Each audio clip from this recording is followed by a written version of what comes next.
December last year, we launched a show not only to reflect our political preferences, but also one that highlights shifting beliefs that many of you have. Like you, we've grown sick of both parties, so we wanted to do a show that called people out on their nonsense and also something that would give us a way to talk with our friends about stories and issues that really excite us. From national security to self-determination, music, parenting, politics, it's all here. And tonight, we're going to look at some of the guests who've inspired us with their thoughtful lives and analysis, and others who threw us, mostly me, into fits of adolescent rage. From Rick Santorum to Kristin Cavallari to Glenn Greenwald and a guy named Charlamagne the God. There are plenty of people and stories to keep us busy 4 nights a week, so please join me on a look at some of our very favorites. This is The Independents.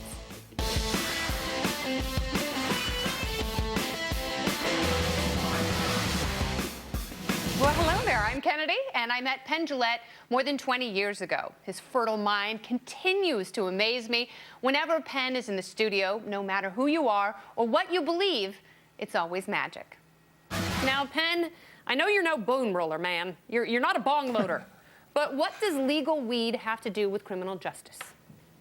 Well, I think that getting drugs legal in this country as quickly as possible is the best thing, especially for people who don't do drugs. I've never had a puff of marijuana in my life, never any recreational drug, and I so want that legal so that I'm not paying for enforcement of a law that just seems stupid. And also, it makes me crazy that Obama comes very close to bragging on how much dope he smoked in college, and yet hasn't done really enough to stop us from wasting all the money, not to mention all the lives we've ruined with this stupid war on drugs. Penn, you've been talking about this for a long time, and things seem to be moving super quickly now with Washington, Colorado, Uruguay legalizing this really stuff. Fast. Did you ever think that it would happen this fast, that the dominoes would start falling so quickly?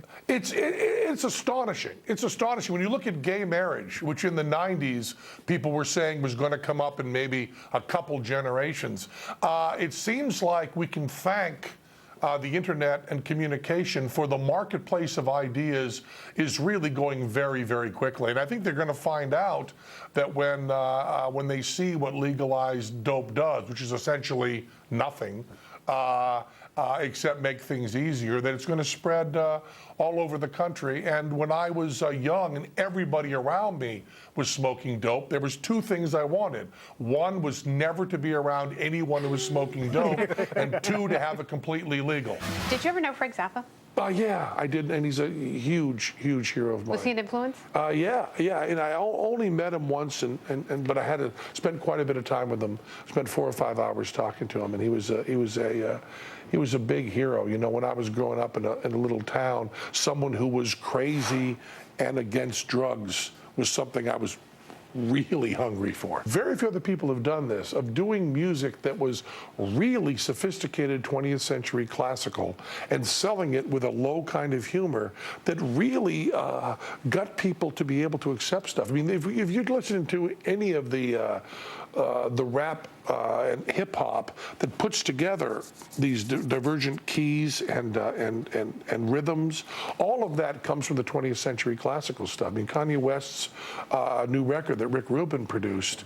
I mean, I hadn't listened to it. I took a long time to listen to it. When I finally got to it, I just said, this is amazing. This is 20th century classical. This is Schoenberg. This is, this is Stockhausen. This is Zappa. This is all that stuff. And now it's been into the popular culture. It's like, it was a dream come true.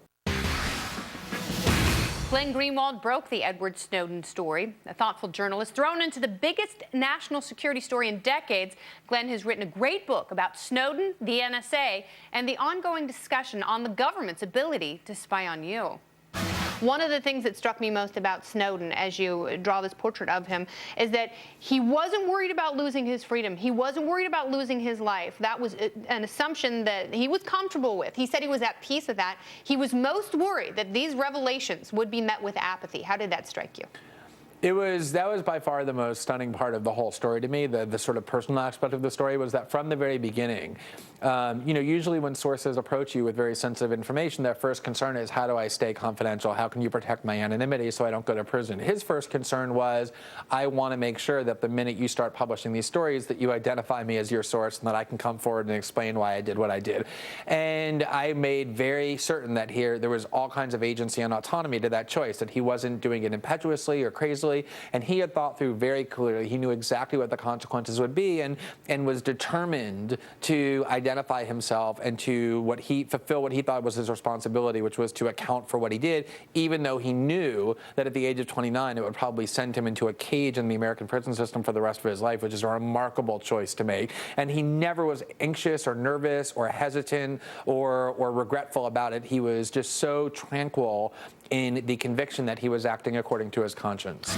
He grew up in this sort of traditional Northern Virginia home. His father worked for the Coast Guard for 30 years. He actually enlisted in the U.S. Army to go fight in the war in Iraq. Edward Snowden did, thinking it was a noble war. He ended up not finishing basic training because he broke his legs, but he had this sort of traditional patriotic upbringing in the classical traditional sense that we think of patriotism. And yet along the way, he realized that his government wasn't doing in the world the things that he was always taught that it was doing. There was a huge disparity. And yeah, he was a reader of mine. He became a reader of mine, I think, in 2007, 2008. And interestingly, what he said was he was actually considering becoming a whistleblower in 2008 when he was at the CIA in Geneva and thought that the election of Barack Obama would curb a lot of the abuses about which he was growing increasingly concerned. And that's why he didn't. And once he saw that Obama was actually continuing a lot of these programs, strengthening a lot of the very ones he ran against, only then did he realize that it was time to act. And yeah, I think his reading of my columns played at least some role. And how interesting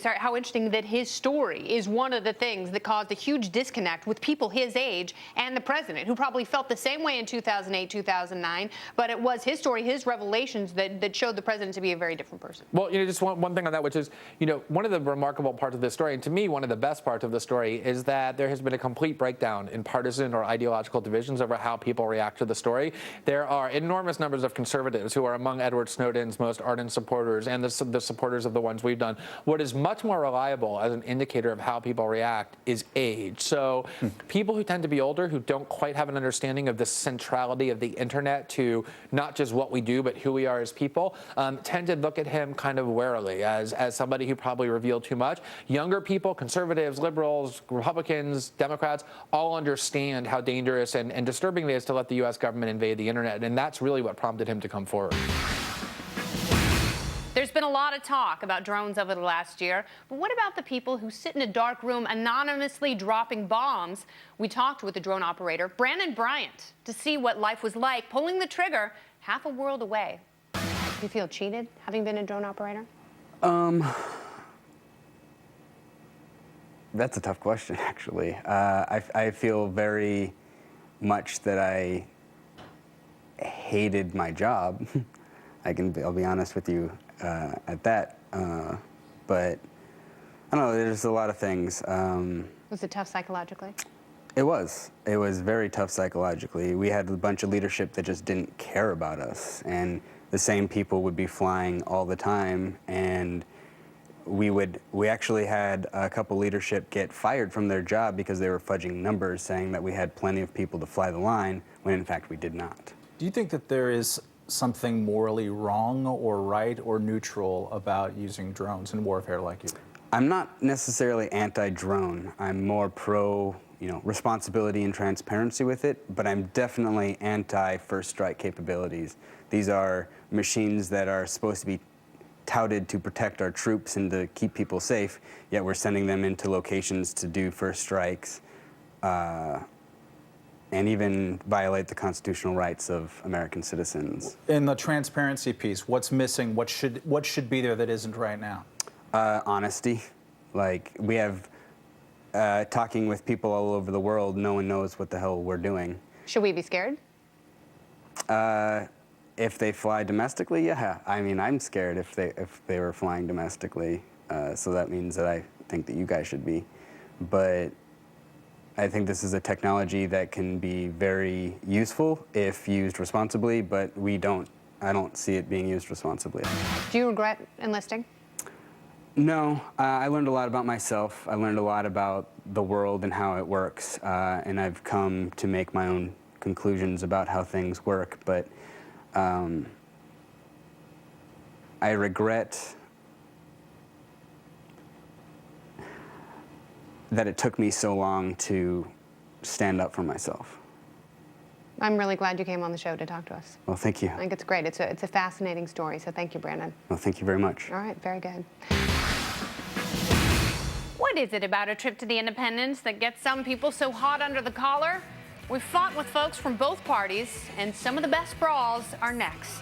Weiner.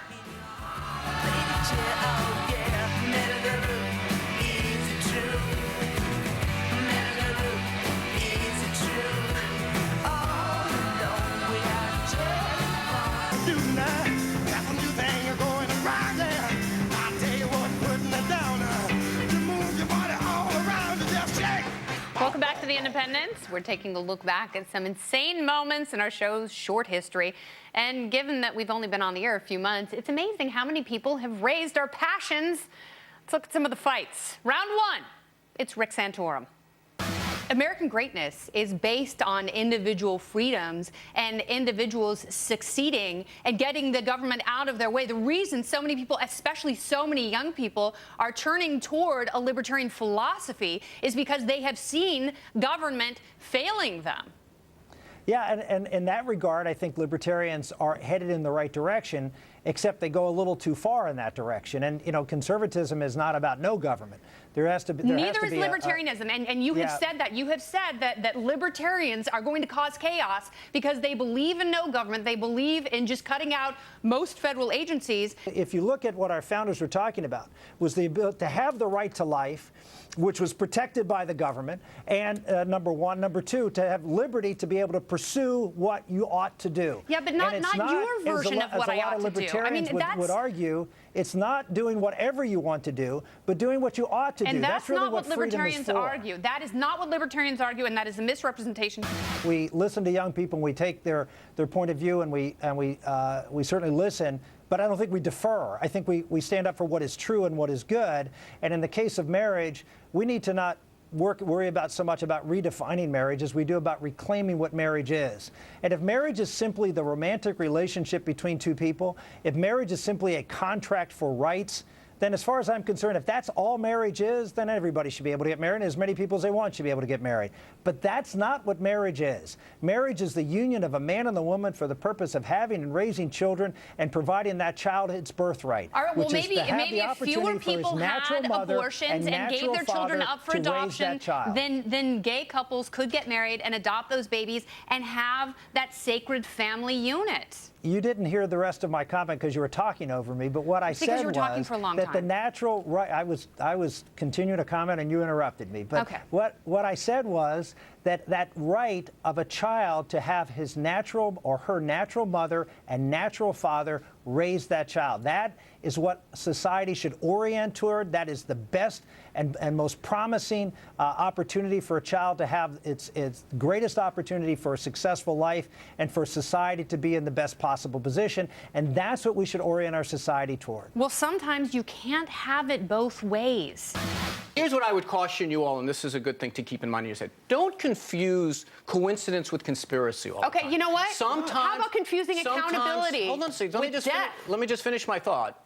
Well, frankly, I would be much more concerned if I were all of us about trying to figure out why these 4 Americans lost their lives and trying to get to the bottom of what happened. And I want to disagree with you about this. This notion that there is any space, any elbow room in American civic life for the president to say, we'll get to you in a couple of days when we know what happened. That we don't live in that environment. We live in an environment where people are chomping at the bit, trying to find out instantly everything, and sometimes stuff gets lost. What happened? Guess what happened instantly? They knew everything. They knew it. It went up the chain of command. Yes, it absolutely is true. It's not true. That's not what the Senate report said. The Senate report said the opposite. Look at the Senate record. It did not say the opposite. The Senate report said 9 days later they were still learning. No, when they were walking down the hallway going, all right, Leon Panetta, all right, Alexander, what do you think happened here? Oh, you know what happened? It's terrorism. You've been granted control of the world, but you are not a deity, so you cannot suspend the economic laws of reality. At the end of the day, things cost stuff, and you have to apportion them in some fashion. Yes, here's the problem. So the option is the economic economic means or the political means. Economic means people buy stuff and they get it according to what they can afford. You're misunderstanding me. Political means you give But it what out. does the insurance company do in that transaction? In a world, say, auto insurance, life insurance, they apportion risk. Right. Not health insurance. You're absolutely right. That makes sense. Health insurance doesn't do that. We don't have a system of health insurance. We have a system of insulation. I'm king. Let me talk. I have to say, it's a mischaracterization to say we were trying to forcibly change the world. We were trying to protect America, and we were trying to get countries out of the business of supporting terrorism. And I would say that, in fact, it's been a success that the U.S. has not been attacked in a serious way for a decade, but it's going to take work to keep that from happening. All right, you might say that's a success, but at the same time, you're going around on somewhat of an apology tour. What regrets do you have over the wars launched in the early 2000s, specifically the Iraq invasion? Excuse me, I don't know what kind of apology tour you're talking about. There are many, I don't know of a single war we've ever fought that wasn't full of mistakes. And war is a terrible thing, and mistakes in war are terrible. But the fact is, by the standards of past American wars, actually this was by the Korean War, for example, which we just commemorated the 60th anniversary of the armistice in Korea. That was 10 times as many people killed as in Iraq.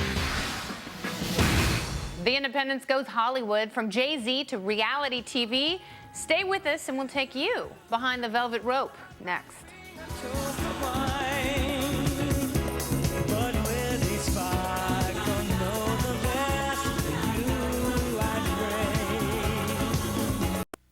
I was always a fan of Laguna Beach and the Hills, so I was very curious to sit down with Kristin Cavallari, star of those two shows.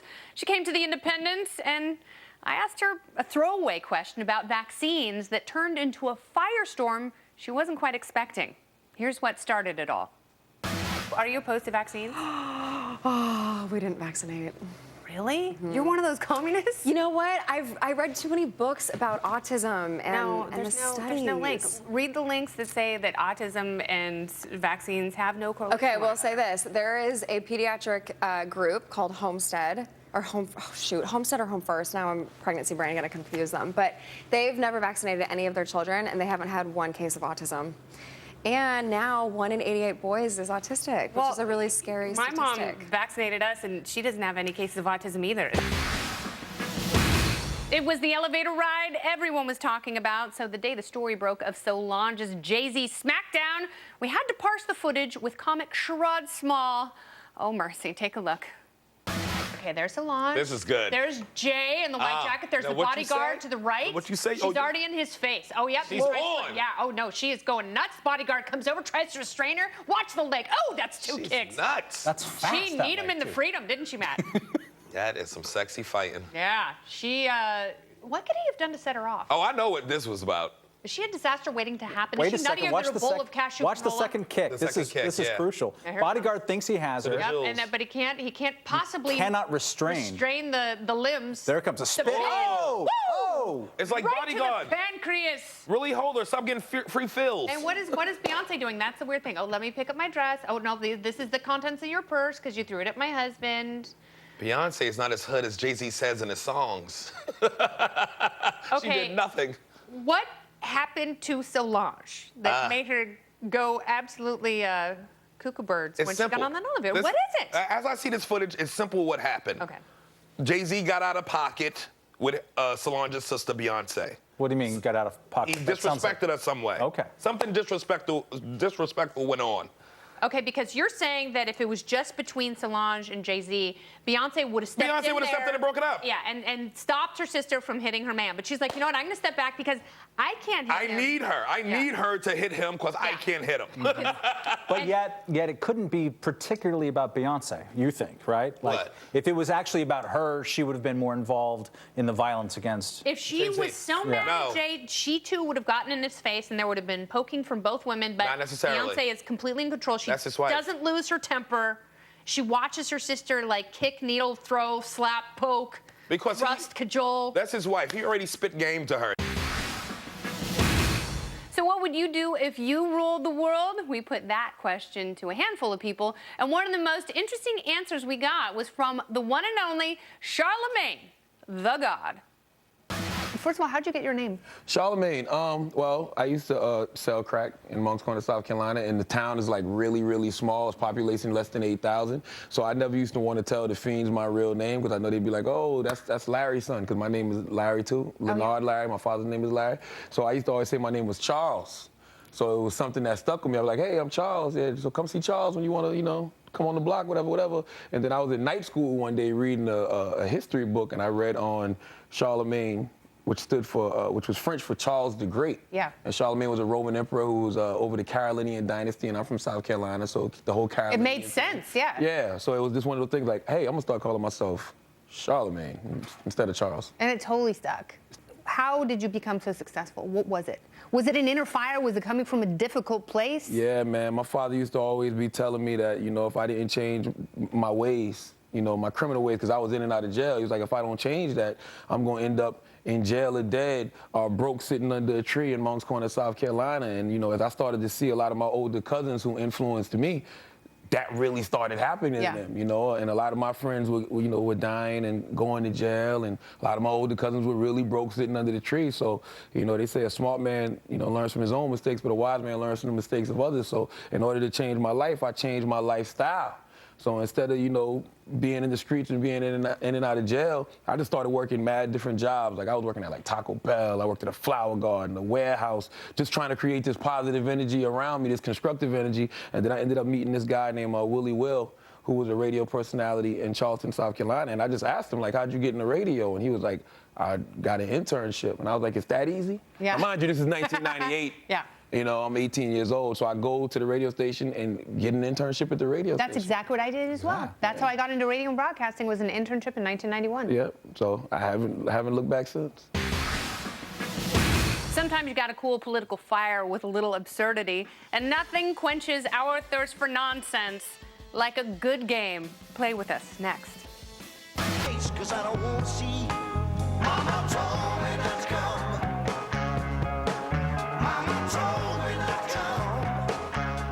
This is The Independence. When you're dealing with politics and personalities, there's going to be plenty of crazy. And there are no two bigger crazies than Ted Nugent and Donald Trump. And we realized when we compared some of their insane quotes, we couldn't tell who said what. Crazy is as crazy does.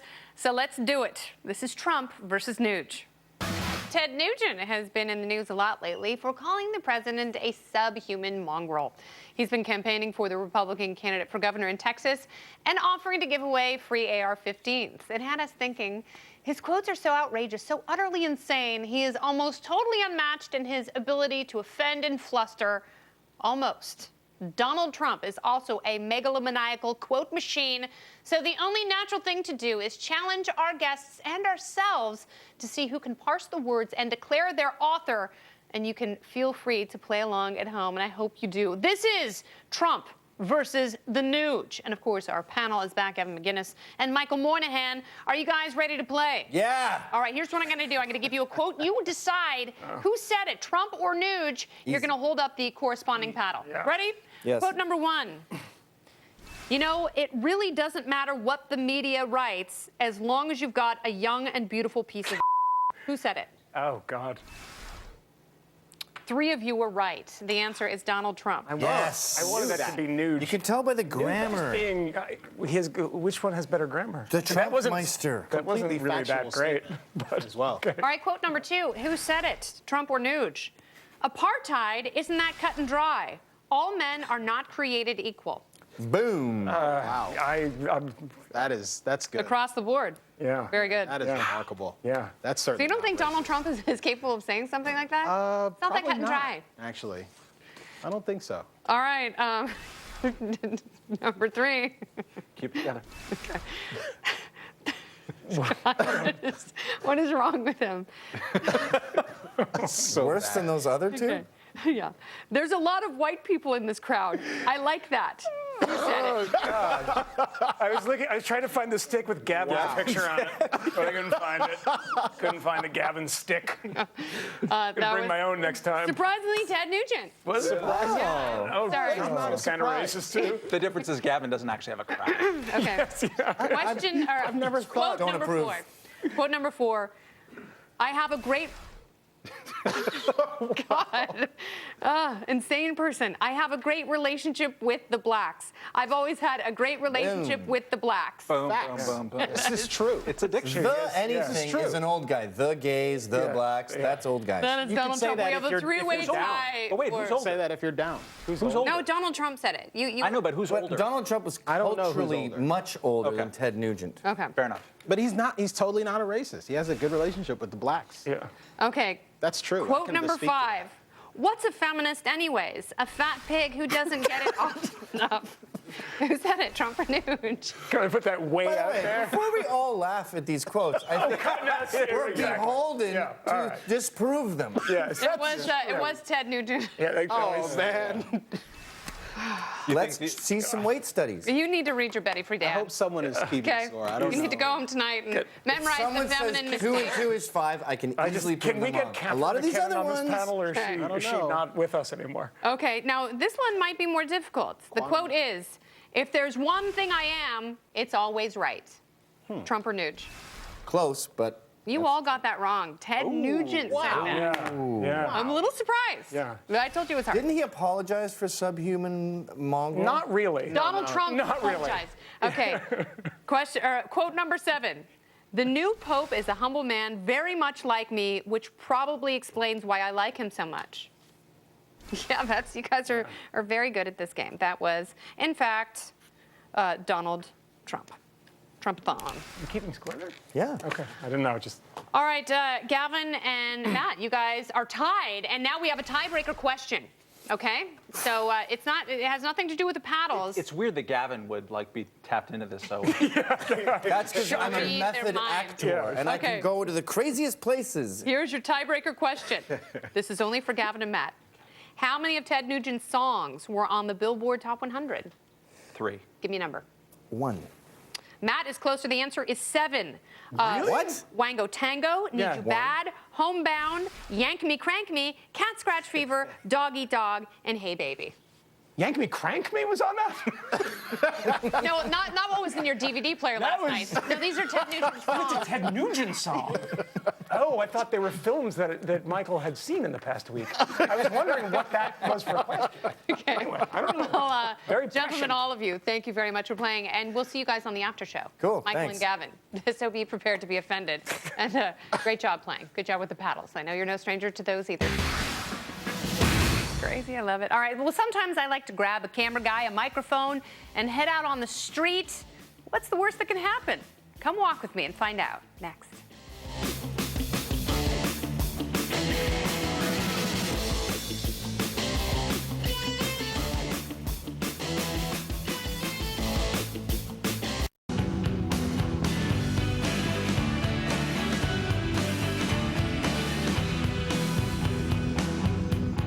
Totally want to be adored. Well, as we take a look back on the last few months of the independence, it only makes sense to see what happens when people on the street let it all hang out, for better or worse. This is the best of K-walking.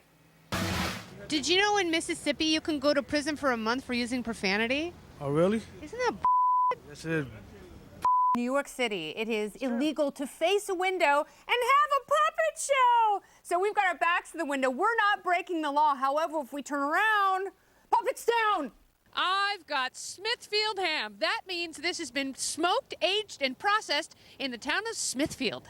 I can't say that unless it's a Smithfield ham. That would be illegal in Virginia. What are you asking me exactly? Yeah, we're a bunch of Yeah, they're a bunch of assholes for real. It's freedom of speech in America. What's your favorite drug? The theater. That's wonderful. That is my favorite drug. They're going to outlaw it soon. Oh, no. Yes. Hello, my baby. Hello, my honey. Hello, my ragtime gal. Send me a kiss by wire. Baby, my heart's on fire. In Florida, it is illegal for a person to exhibit their sword in a rude manner. Woo-hoo-hoo! Take that, Florida! I got a sword. What is a libertarian? A terrible person, usually. I have no idea. Somebody who's liberal, maybe? Someone who doesn't like the government. I'm just trying to think of the definition of a libertarian. It escapes my mind at the moment. What is a libertarian?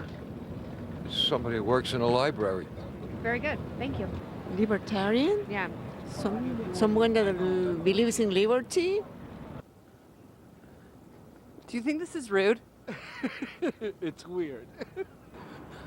Is that rude? Yeah, it is. Is that rude? Who is St. Patrick? Who is St. Patrick? I have no clue. I don't know. He was an Irish guy. He created this holiday where all us Americans get to come together and we're united. Let's go! It's St. Patrick's Day! I love St. Patrick's Day! I'm gonna hit myself in the face! I love you, Mom! I love you! We find drunk parents! We totally found them! In Henrietta, Oklahoma, it is illegal to conduct yourself in a lewd or vulgar manner in a public dance.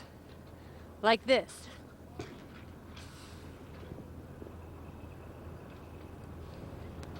Knock, knock. Who's there? The interrupting cow. Interrupting cow. Moo! Yes, I've heard that one. Did you know they deported Justin Bieber? No, I did not know that. He punched a nun in the face. Oh. That's all it took. I don't believe you. April Fools. Oh, it's April Fools already. What is Cinco de Mayo? The 5th of May. Wow, genius. Really? What does it mean? Truthfully, I'm not very familiar. Do French people hate Cinco de Mayo? Why? Because it's when Mexico kicked your What? What you say? It's Mexico? when, yeah, Mexico went facial, disgraceful, French guy. In the south, we have a desert. In the north, we have the beaches. We have mountains. They have the what? They have the. In the south, they have Wow. meaning there's lots of different girls there. Come on down, you have a great time. What's hot this spring, fashion-wise? I'm non-fashion. Suspenders, black T-shirts. Whatever fits me. Where are you from? Jersey. The First Lady makes children skinny. Yes? No. No? I guess the best way to, eat McDonald's and stay slim is just to keep exercising. Or keep dancing. Are you a dancer? I do something full, you feel me? Yeah.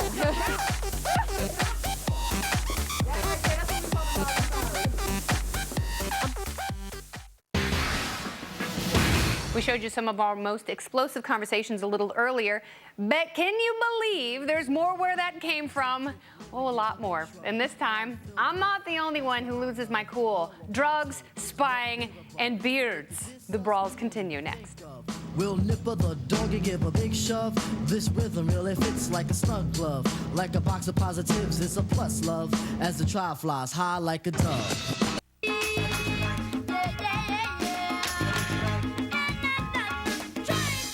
We couldn't leave our best fights on the cutting room floor.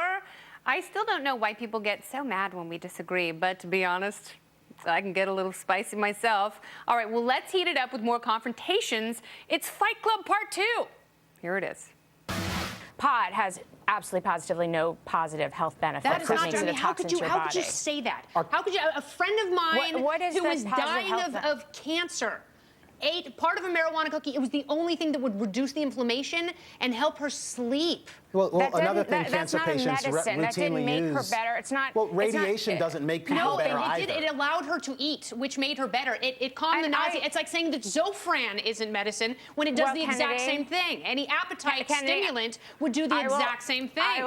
I will grant you that in end-stage cancer and HIV and cases like that, it can reduce nausea. Some studies have shown, and some people have had evidence. It's not just people who have stage 4 cancer. But that's not what we're nausea talking about here. Nausea does not just affect those people. That's the only thing. We have some studies that show that. But what we're talking about here is recreational legalization in Colorado. We've seen a little bit come out about the FISA court and the number of things that it actually has not rejected. It looks as though it's been little more than a rubber stamp when actual things have come. Well, I'm not certain if it's crap. I mean, it looks like they've actually only tossed out about 0.3% of the various claims that have come before them. You're awfully defensive, We can at least talk about why they're not rejecting more of these things. And let's not disregard what judges have said about the FISA court. FISA court judges have said about the programs, that there have been systematic and continuous abuses. I mean, what do you say to that? That is a FISA court judge talking. That's not me. Oh, is that the rubber stamp you were talking about? Which is it? They're a rubber stamp or they're a legitimate critic of the agency? That's a false dichotomy. I've given you 2 examples. Let's talk about the continuous and systematic abuses that the FISA court let's start with the first one. The first one you say, oh, they only rejected 3%. In fact, they made changes in 25% of the applications that came before them. They rejected far more than any other court rejects of the requests for discovery orders that are brought before them in similar circumstances in criminal cases. They're much more aggressive in reviewing these than any other court is in reviewing any other government demands for information. I think drones are a slippery slope. I think they can be applied indiscriminately, and you can end up shooting at people you don't know if they are your intended target. This is a complete non-issue. I'm not sure it is. I think the exotic nature of this particular technology has lent itself to pretty bad policy being formed on the part of two administrations at this point. We have a secretive drone policy that almost no one understands, and the president and the administration now are being forced to disclose under what conditions are Americans and potentially foreigners subject to being killed by a machine that is flying above them and piloted by someone far, far away. What is the difference between being killed by a Hellfire missile fired from a drone? The question, sir, and is what are the rules of engagement? Let me That's finish. the question. No, I'm going to ask the question this time. What's the difference between being killed by a Hellfire missile fired by a drone and a bomb dropped by a B-2? I don't think there's a substantive difference. Again, my question here is what are the rules? Right. This is a what are the non-issue. rules of war? Does the president get to arbitrarily decide who he will kill with whatever weapon, wherever he likes, whenever he likes? The only reason the state's involved in the marriage business is the sexual union of a man and a woman can produce a child.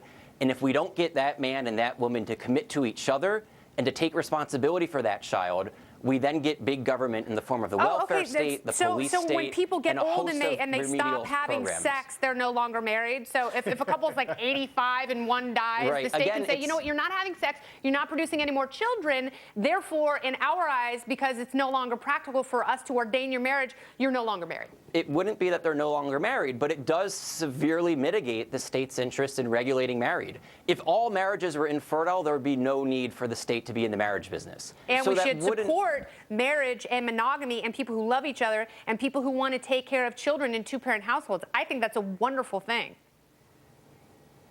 Sure. So why would it be a monogamous relationship once you say the male-female aspect's irrational and arbitrary? Why are you denying marriage equality to the throuple?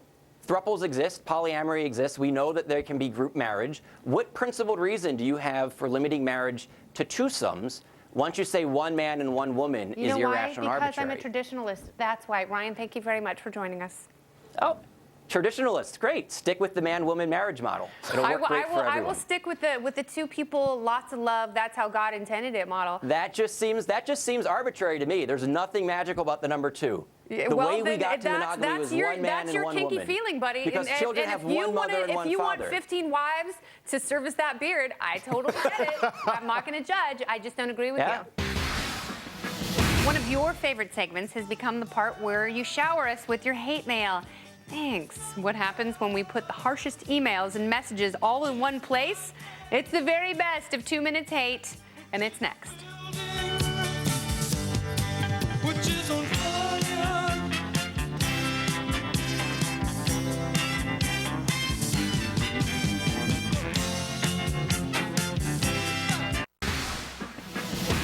A few months ago, we thought it would be a good idea to let our Human Resources Director, Bernie Mac-Smith, redirect some of our shortcomings by reading some of the angry mail we get. We've given Bernie an ulcer, and we're still trying to get you to love us. This is the best, or maybe the worst, of 2 Minutes Hate. Enjoy. This has got to be the worst show on Fox, and I watch a lot of Fox. Kennedy is the worst host. Her voice has no definition. I try to listen to her, and after a few minutes, all I hear is a droning hum. I don't like the glasses, and don't let your mother dress you for tomorrow's show. Who is that directed at? It doesn't say here. It does say that it's from Party on Butterbean. That's right. Oh, yes. The next one also pertains to apparel. It says, did Kennedy steal those earrings from Cleopatra's tomb? Isn't that a compliment? Don't understand. No puppets? Why this silly Why don't people take libertarians seriously? Gilmore writes, pancreatic cancer mortality is really what the show needed to get the momentum going. I assume that was for some kind of healthcare segment. I have no way of knowing. Jason Gahn wrote, tell that ass man Camille Good job keeping his mouth shut when y'all were discussing Booty Girl. Hashtag wife in charge. Well, that is a fact, and that is not criticism. Finally, Francisco de Anconia writes, this show was worse than watching old people. It really, well, I mean, that's pretty good. If you're into that. We must now comment upon Matt's self-conscious and pretentious air drumming. Because Matt, yeah, he's still in a band. Okay. What's pretentious about this? Look at you. Is that Look at you, full of yourself. The viewers have spoken. God. It is pretentious. I'm not even in the band. Look at that. Luckily, Kennedy's evening Ritalin enema will keep her chatty until dawn when she returns to hanging from the studio rafters by her feet. Walsh is a sellout. That's probably in reference to Matt Welsh. The panels you bring in are far and wide the most infuriating idiots on the planet. Fist of Etiquette writes, Kennedy knows this is televised, right? Fair question. Baked Penguin says, Matt Welch went to Eastern Europe in the early 90s after the Berlin Wall fell. Apparently he got his whole tie collection around that time. Oh, that's rough. I really can't get over that shirt. Matt must have gone to Eric Estrada's yard sale or something. I mean... A lot of fashion comments for you, Matt. WTF, the independents turn to TMZ whenever you take the pressure off them. Bunch of teenage girls they are. Oh my God, that's so rude. Your show is weird. I can't decide if I like it or not.